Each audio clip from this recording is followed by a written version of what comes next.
अल्हम्दुलिल्लाहि रब्बिल आलमीन वस्सलातु वस्सलामु अला सय्यिदिल अंबिया वल मुरसलीन अम्मा बाद फ़अऊज़ु बिल्लाहि मिनश शैतानिर रजीम बिस्मिल्लाहिर रहमानिर रहीम।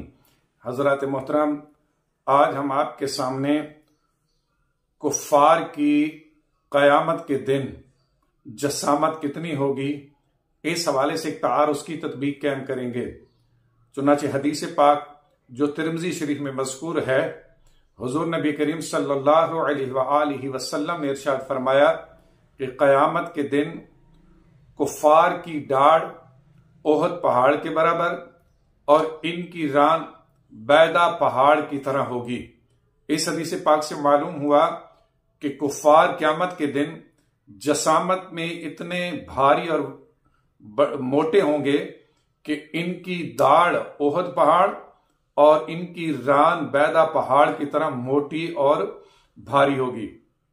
जबकि इसके बरक्स दूसरी हदीस पाक में हुजूर नबी करीम सल्लल्लाहु अलैहि वसल्लम ने इरशाद फरमाया कि क़यामत के दिन मुतकब्बिरीन को चींटियों की शक्ल में लाया जाएगा। अब इस हदीस पाक से मालूम हुआ कि मुतकब्बिरीन कि जिनमें कुफ्फार भी शामिल होंगे, इनको हशर के मैदान में चींटियों की तरह लाया जाएगा।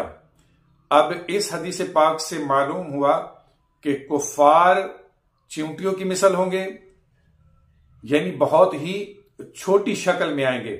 जबकि इसके बरक्स पहली हदीस में इरशाद हुआ कि इनकी दाढ़ ओहद पहाड़ के बराबर और इनकी रान बैदा पहाड़ की बराबर, यानी इतने वजनी और भारी होंगे।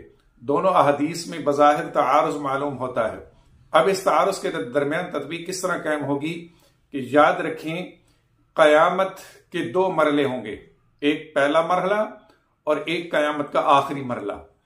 क़यामत के पहले मरले में जब कुफ्फार हशर के मैदान में लाए जाएंगे तो उस वक्त ये चींटियों की शक्ल में होंगे, यानी कुफ्फार के जो मुतकब्बिरीन लोग होंगे वो चींटियों की तरह निहायत ही छोटी मखलूक की सूरत में लाए जाएंगे ताकि इनकी हकारत का इजहार हो।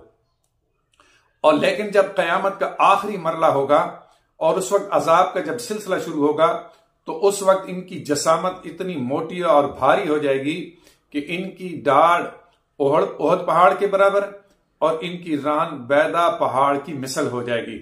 अब अगर इस तत्बीक को तस्लीम कर लिया जाए तो अहदीस के दरमियान तारुज़ भी खत्म हो जाएगा और इस हल के बाद इख्तिलाफ भी खत्म हो जाएगा।